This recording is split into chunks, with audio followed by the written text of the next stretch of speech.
Hello ये तो आज हम लोग करेंगे UPSC civil services answer writing की प्रैक्टिस। तो आज हमारा ये जो टॉपिक रहेगा वो क्या होगा, वो होगा हमारा इंटरनेशनल रिलेशन, यानी कि हम लोग इंटरनेशनल रिलेशन के सवालों को सॉल्व करेंगे। तो इसलिए हमसे कहा क्या जा रहा है, हम लोग पहले वो समझते हैं। तो the USA is facing an existential threat in the form of China that is much more challenging than the arrest while Soviet Union explain why. तो हमसे ये कहा जा रहा है कि जो यूएसए है वो फेस कर रहा है, क्या एग्जिस्टियल थ्रेट फेस कर रहा है चाइना के फॉर्म में, यानी कि उसकी अस्तित्व पर खतरा आ चुका है चाइना के फॉर्म में। अगर हम लोग बात करें, यानी कि एक तरीके से कहा कोल्ड वॉर की बात कर रहा है। जो हमें पता है कि चाइना पहले हमारे सोवियत यूनियन के साथ थी, पर सोवियत यूनियन के साथ तो हम लोग बात करें इतने ज़्यादा थ्रेट्स नहीं थे। पर हम लोग बात करें चाइना की, चाइना के साथ उसे बहुत बड़े-बड़े खतरे हैं, क्योंकि अगर हम लोग बात करें चाइना की, तो अब इन लोगों के बीच के डायनामिक्स बहुत ज़्यादा कॉम्प्लिकेटेड हैं। पहले हम लोग क्वेश्चन को समझते हैं कि क्या कहना चाह रहा है। वो बेसिकली ये कह रहा है कि क्योंकि जो रशिया था, रशिया मैंने रशिया बोल दिया। सोवियत यूनियन में दिक्कत ये थी कि उनकी इकोनॉमी एक-दूसरे पर डिपेंडेंट नहीं थी। पर हम लोग बात करेंगे जब चाइना की, तो चाइना की इकोनॉमी भी काफ़ी हद तक उनके ऊपर डिपेंडेंट है। उनका बायोस वगैरह भी काफ़ी जो है वो भी वहाँ पे, चाइना से लोग वहाँ पे जाते हैं काम करने के लिए और चाइना से वहाँ पे जाते हैं। तो काफ़ी आवागमन लगा रहता है उन लोगों के बीच में।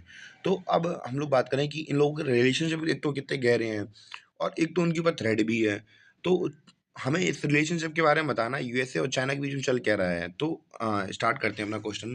तो हम लोग इंट्रोडक्शन में हम लोग डिस्कस कर सकते हैं कि जैसे कि 21 सेंचुरी में क्या-क्या अभी घटित हो रहा है। जैसे कि यूक्रेन वॉर हुआ, तो इन दोनों के बीच में अभी इसको लेकर पर्सपेक्टिव क्या बनना है, क्योंकि रशिया के साथ तो रिलेशन अच्छे नहीं होंगे अभी। तो अब क्योंकि स्टार्टिंग ही से हम लोग बात करें कि रशिया की और अमेरिका की इतनी ज़्यादा बनी नहीं है। तो अब बेसिकली यूक्रेन वॉर तो चल ही रहा है, तो फिर जो रशिया है वो भड़काने की कोशिश करेगा किसको, चाइना की, कि आगे भई लड़ाई कर लो। तो हम लोग एक तरीके से ऐसा भी समझ सकते हैं। और इसमें बॉडी में क्या डालेंगे, यूएस चाइना से जो यूएस चाइना के बीच में जो कि रिलेशनशिप चल रहा है, कि मल्टीफैसेटेड चैलेंजेस चल रहे हैं। जैसे कि हम लोग बात करें टेक्नोलॉजी को लेकर, उनके बारे में बात करेंगे, या फिर दूसरे एस्पेक्ट को लेकर। कंक्लूजन में समराइज़ कर देंगे, क्यू पॉइंट डिस्कस कर देंगे, और बस वे फॉरवर्ड हमारा तैयार हो जाएगा। तो चलिए शुरू करते हैं इंट्रोडक्शन के बारे में। इंट्रोडक्शन हमसे क्या कह रहा है? This the evolving geopolitics landscape of 21st century has positioned the United States in a complex relationship with China, giving rise concern about external threats surpassing that posed by Soviet Union during the Cold War era। तो 21 century में हम लोग बात करें कि अभी के समय पर यूएस की बात करें, तो उसे बहुत ज़्यादा दिक्कत हो रही है। एक कॉम्प्लेक्स रिलेशनशिप में आ गया है चाइना के साथ में। क्यों आ गया है? हम लोग ये समझते हैं क्योंकि जो अभी हमें पता है रशिया यूक्रेन वॉर चल रहा है। तो रशिया के साथ तो उसके अच्छे रिलेशन है नहीं, पर हम लोग बात करें कि जो चाइना है, चाइना के रिलेशन अच्छे हो गए हैं किसके साथ? रशिया के साथ। और हमें पता है कि ये दोनों एक दूसरे के कंधे पे बंदूक रख के गोली मारेंगे यूएसए को। तो ऐसा हम लोग देखने को मिल सकता है वहाँ पे। तो अब बेसिकली दिक्कत में आ गया भाई, ये कॉम्प्लेक्स सिचुएशन फँस गई है उनकी, यूएस वालों की। तो हम लोग बात करेंगे कि अब जो कोल्ड वॉर एरा चल रहा था किसके बीच में? सोवियत यूनियन के बीच में। तो जो उनकी इकोनॉमी वगैरह थी वो इतनी ज़्यादा डिपेंडेंट नहीं थी, उनका रिलेशनशिप इतना ज़्यादा नहीं था। पर हम लोग बात करेंगे जो चाइना है, चाइना का रिलेशनशिप थोड़ा अलग है सोवियत यूनियन के पर्सपेक्टिव से देखा जाए तो, क्योंकि यहाँ पे इकोनॉमिक कॉम्पिटिशन, टेक्नोलॉजी राइवलरी और strategic maneuvering or have contributed to the perception that China multifaceted with implication for the for global power dynamics। यानी कि अब एक दिक्कत हो तो ठीक है, अब हर जगह पे तुम टक्कर, वो चाइना इसको, अमेरिका को टक्कर देने की कोशिश कर रहा है। जैसे कि हम लोग बात करें कि यहाँ पे मैंने बताया भी है, उनके बीच में इकोनॉमिक कंपटीशन है, टेक्नोलॉजिकल राइवलरी है, और स्ट्रेटेजिक मैन्यूवरिंग भी हो रही है उन लोगों के बीच में। तो ये सारे अलग-अलग फैक्टर्स हैं जिसकी वजह से उसे क्या है, मल्टीपल वे में उसे चैलेंज फेस करना पड़ रहा है यूएसए को। तो अब हम लोगों ने ये इंट्रोडक्शन डाल दिया। अब हम लोग बॉडी कैसे, सॉरी, हम लोग जो बॉडी है वो कैसे डालेंगे। तो जैसे कि मैंने अब यहाँ यहाँ पे कुछ पॉइंट दिए थे कि इकोनॉमिक कंपटीशन बढ़ रहा है और टेक्नोलॉजिकल राइवलरीज बन रही है, वो कैसे बन रही है, अब उनके बारे में हम लोग थोड़ी चर्चा करेंगे। तो शुरू करते हैं अपनी बॉडी के साथ। तो हम लोग सबसे पहले देखेंगे इकोनॉमिक कंपटीशन के बारे में देखने की कोशिश करेंगे। Economic competition and technological rivalry के बारे में देखेंगे। तो अब हम लोग देखेंगे कि अगर हम लोग सोवियत यूनियन के पर्सपेक्टिव से देखेंगे तो हम लोग इकोनॉमिक इंडिपेंडेंसी की बात करेंगे तो ये दोनों एक दूसरे के साथ इतने ज़्यादा इंडिपेंडेंट नहीं थे, यूएस और सोवियत यूनियन। पर हम लोग बात करेंगे चाइना की, तो चाइना की अगर हम लोग बात करें तो चाइना काफ़ी ज़्यादा हद तक डिपेंडेंट है किसके ऊपर हम लोग बात करें, यूएस के ऊपर। इवन कि हम लोग बात करें कि स्टार्टिंग में ही जब अगर हम लोग इंडिया के पर्सपेक्टिव से देखें तो इंडिया, चाइना और पाकिस्तान तीनों की कंडीशन स्टार्टिंग में एक जैसी थी और बस इनके इन्वेस्टमेंट मॉडल थोड़े अलग-अलग थे। इन्होंने पैसा कहाँ इन्वेस्ट किया है, फिर किस चीज़ को डेवलप करने में ज़्यादा देर लगाई, तो उसकी वजह से जो हम लोग सिचुएशन देखते हैं अभी दूसरी कंट्रीज़ की बन गई है, तो वो अभी देखने को मिलती है। जैसे कि हम लोग बात करें कि चाइना ने उस समय पर यूएस का साथ लिया था, तो उन्होंने काफ़ी हद तक उनकी हेल्प की थी। बहुत ज़्यादा उनकी इवन की हम लोग बात करें कि आज से 50-60 साल पहले की हम लोग बात करें तो जो चाइना था उनके रिलेशनशिप उसके साथ रशिया के साथ इतने अच्छे नहीं बनते थे। इवन की हम लोग बात करें कि यूएस के साथ बहुत अच्छे रिलेशन थे उनके, तो काफ़ी हेल्प की थी हम लोग बात बात करें अमेरिका ने उसकी, यूएसए ने उसकी। तो जैसे कि वही यहाँ पे लिखा है कि unlike the US Soviet relationship during cold war, तो जो the US, China are economically intertwined. China has emerged as a major economic player. तो जो चाइना हमारा क्या है वो क्या है मेजर इकोनॉमिक प्लेयर बन के आया है, challenging the traditional dominance of United kingdom. तो सभी को पता है कि जो यूनाइटेड स्टेट्स है तो उसकी डोमिनेंस है तो पूरी दुनिया भर में है कि सबसे ज़्यादा पैसा इन्हीं के पास है, टेक्नोलॉजी के नाम पे भी इन्हीं के पास है। तो अब बेसिकली जो यूनाइटेड स्टेट की डोमिनेंस है उसको कौन चैलेंज कर रहा है, कौन हमारा चाइना इसको क्या कर रहा है, डोमिने वो चैलेंज कर रहा है। The intricate economic interdependence between the two nations add a layer of complexity of geopolitical interaction. तो वो ये कह रहा है कि अब जब भैया आपको मेरी ज़रूरत है, मेरी आपसे ज़रूरत है, तो एक दूसरे को चैलेंज करने में क्या एक लेयर ऑफ कॉम्प्लेक्सिटी बन जाती है, यानी कि बहुत अजीब सा रिलेशन हो जाता है। यानी कि एक तो एग्जाम्पल दे रहा कि मैं एक एग्जाम्पल दे रहा आपको कि मान चलिए कि मैं पर्सन ए हूँ, सामने वाला पर्सन बी है। तो मान चलिए कि मैं खाना उसी घर में जाके खाता हूँ और मैं तुमसे कहता हूँ कि मैं तुमसे बेहतर हूँ, तो वो मुझसे कुछ कहेगा नहीं क्या? तो अब सामने वाला भी मुझसे कुछ कहेगा, मैं भी उससे कहूँगा। तो थोड़ी अजीब-सी एक सिचुएशन बन जाती है कि उन दोनों के बीच में, कि भई एक-दूसरे के ऊपर इंडिपेंडेंट भी हों और चैलेंज भी कर रहे हैं एक-दूसरे के ऊपर। और हम लोग बात करेंगे और टेक्नोलॉजिकल कॉम्पिटिशन कैसा है? तो पहले की समय की बात करें कि अभी अ, अभी पुराने समय की बात करें कि अमेरिका पूरे यूएस जाना ही जाता था कि भैया यहाँ के लोग बहुत ज़्यादा समझदार हैं। इवन कि यहाँ की टेक्नोलॉजी बहुत ज़्यादा विकसित है, भविष्य है यूएस में। सभी लोग वहाँ पे जाना प्रेफ़र करते थे पढ़ाई मतलब इंडिया की बात करूँ तो इंडिया से भी बहुत से लोग वहाँ पे उनका सपना ड्रीम जॉब होती थी कि वो यूएस में जाके काम करें, चाहे इतनी छोटी जॉब मिल जाए उन्हें जहाँ। तो अब हम लोग देखते हैं कि वो उनके यहाँ जो टेक था वो किसी ने ले लिया, किसने ले लिया? चाइना ने। अब जो चाइना की टेक्नोलॉजिकल एडवांसमेंट है, वो क्या हो रही है, दिन-ब-दिन बढ़ती जा रही है। जैसे कि हम लोग बात करें आर्टिफ़िशियल इंटेलिजेंस में, 5G टेक्नोलॉजी में, क्वांटम कंप्यूटिंग में और ह उसने अपनी जो पोज़ीशन है बहुत ज़्यादा बढ़ाई है। और जब उसने अपनी पोज़ीशन बढ़ा ली तो अब क्या यूनाइटेड स्टेट को थ्रेट नहीं पहुँचेगा टेक्नोलॉजी के मामले में?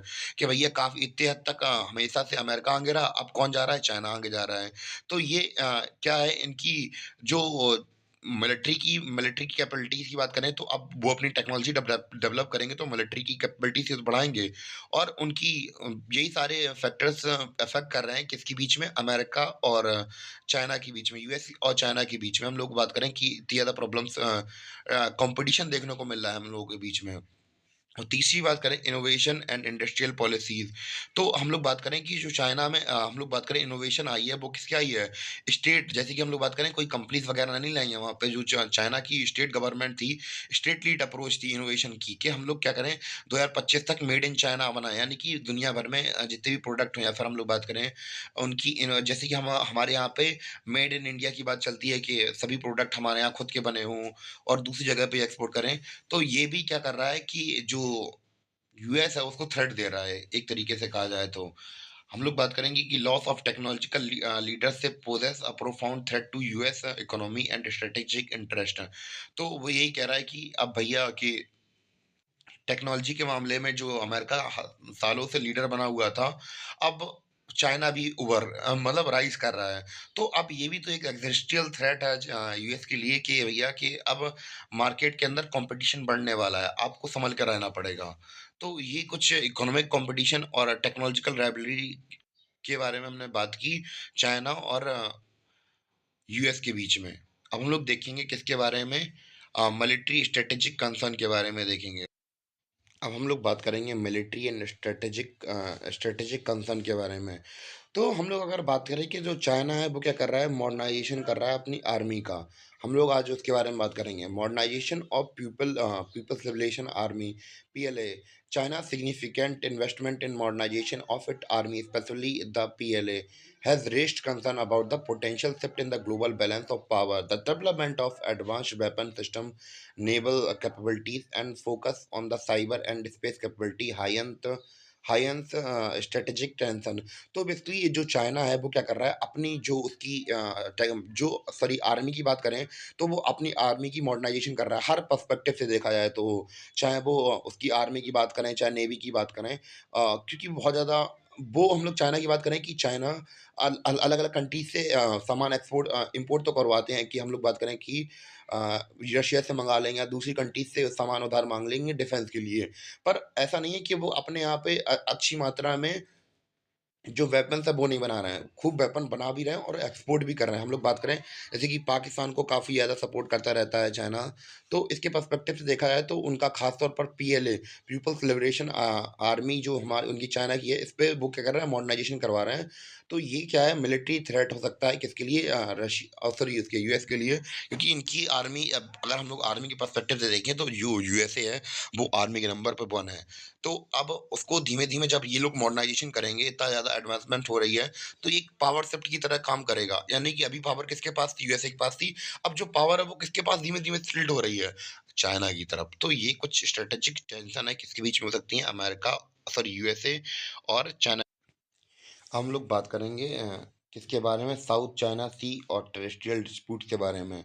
तो हम लोग बात करें कि साउथ चाइना सी की बात करें तो साउथ चाइना सी में हम लोग बात करें, बहुत सारी कंट्रीज आती हैं, जैसे कि हम लोग बात करें कि फिलीपींस आती है, इंडोनेशिया आती है। तो हम लोग बात करें कि इन कंट्रीज का हमेशा से स्टार्टिंग से कौन, हम लोग क्या देखते थे कि जो यूएसए है वो क्या करता था, इनके लिए अम्ब्रेला की तरह काम करता था, यानी कि इनकी प्रोटेक्शन की जिम्मेदारी किसके पास थी।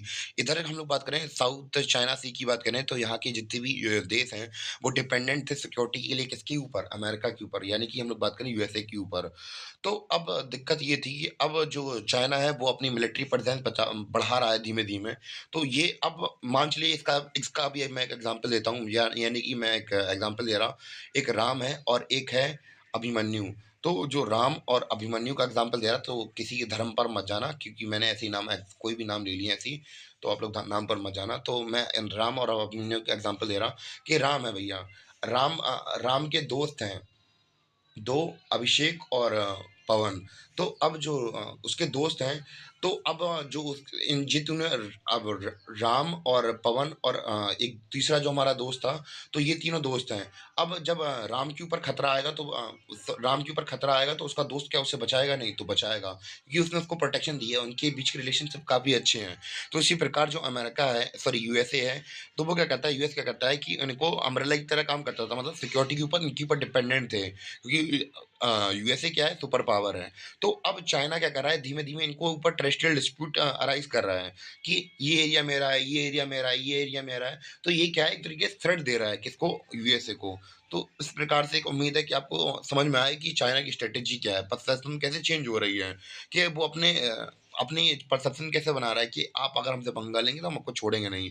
अगर आप अमेरिका का साथ लेंगे तो हम आपको छोड़ देंगे। अगर वो उसकी हम लोग बात करें कि अगर चाइना की हेल्प लें या फिर चाइना का आधिपत्य स्वीकार कर लें, तो फिर अब अगर जब उनकी आधिपत्य को स्वीकार कर लेंगे तो वो उसे क्या मान लेंगे, सुपर पावर मान लेंगे। यही तो हमारा चाइना चाह रहा है।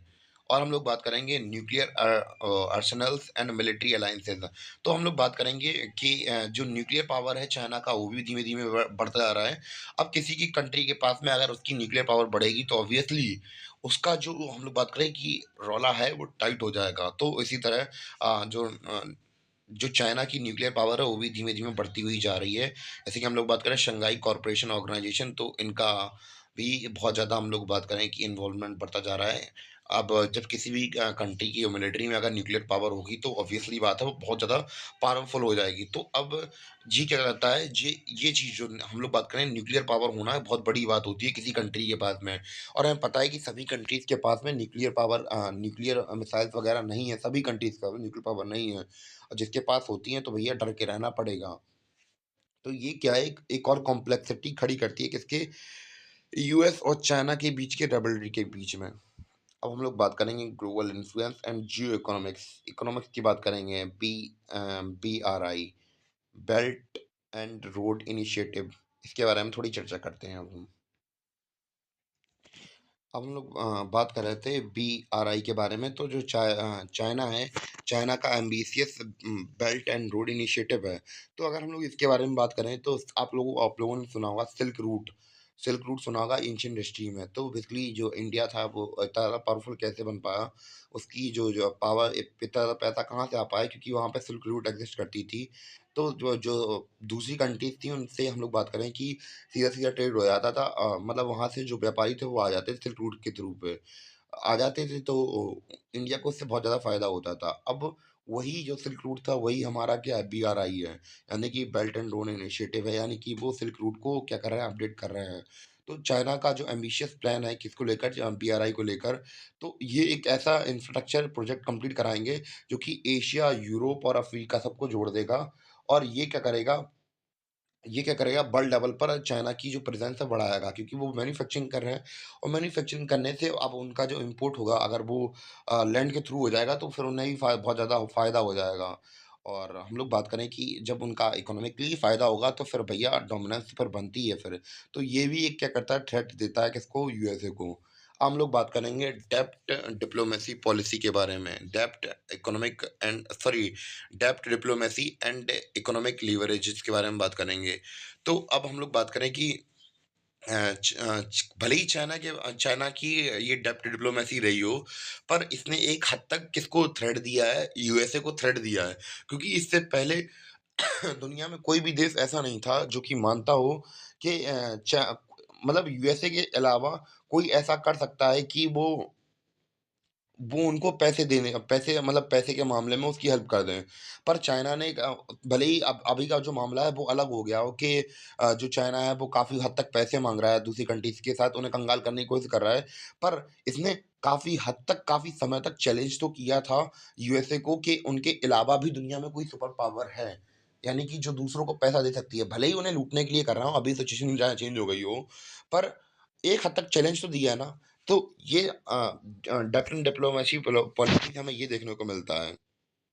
और यहाँ पे लिखा भी क्या है, China practice of depth diplomacy particularly in developing nation allowing its exert economic leverages and influence over strategic important reasoning this strategy challenging the US's role in a global economics leader and disturb traditional alliances.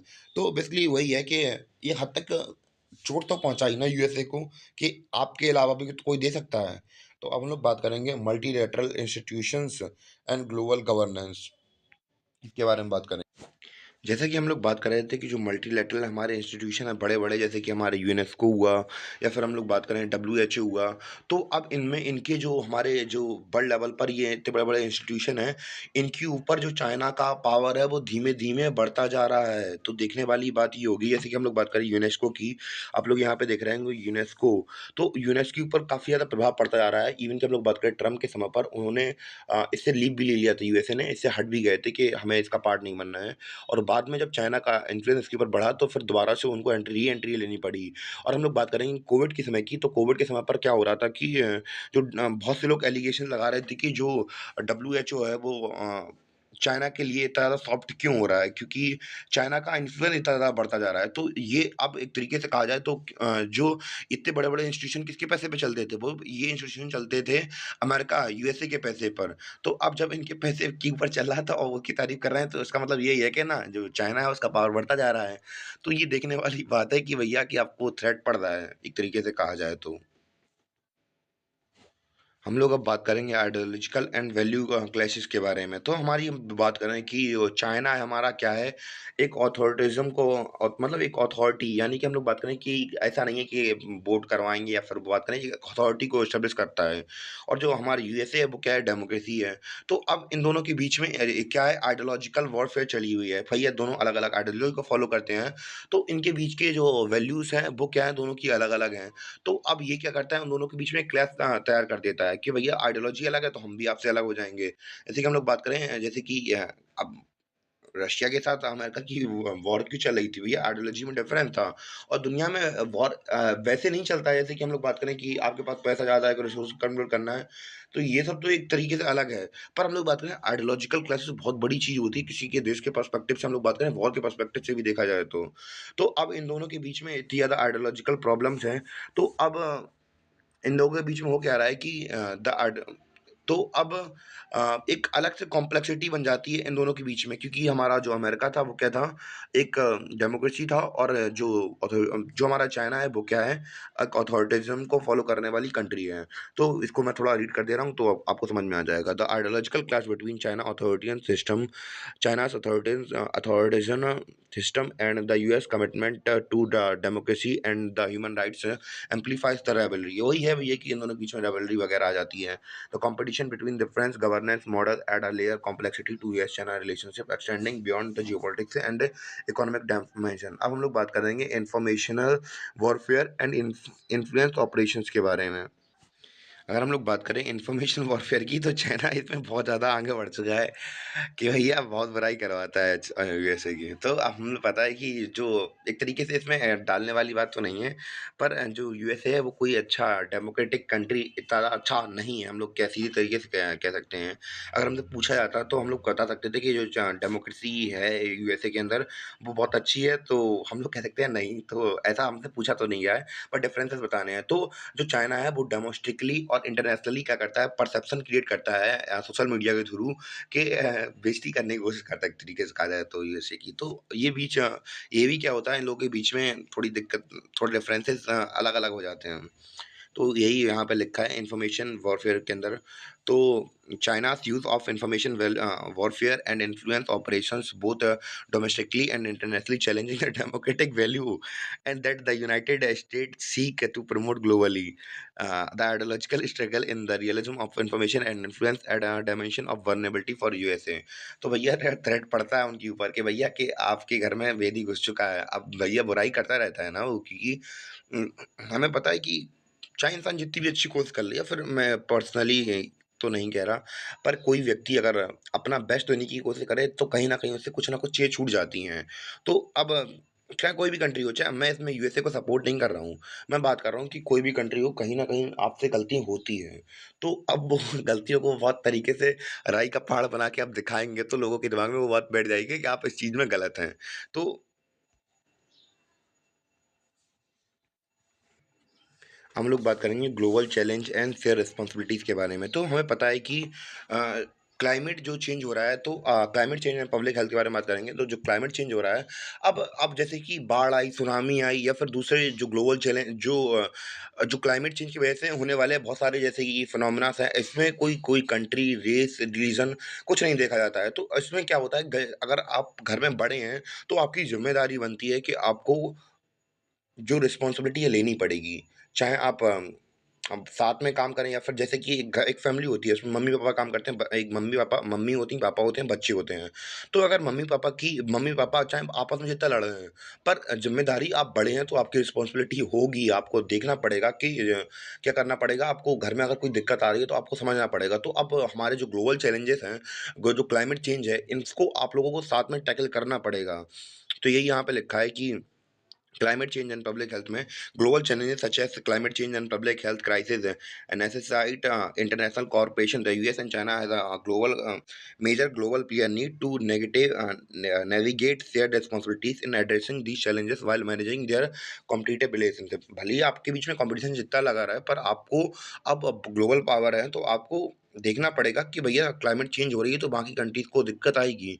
तो आपकी ही जिम्मेदारी बनती है कि देखना पड़ेगा भैया, आपके ऊपर रिस्पॉन्सिबिलिटीज़ आपको बराबर बाँटनी पड़ेंगी, क्योंकि क्लाइमेट कभी भी देख कर नहीं बदलेगा कि आप चाइना से बिलॉन्ग करते हैं, आप यूएसए से बिलॉन्ग करते हैं।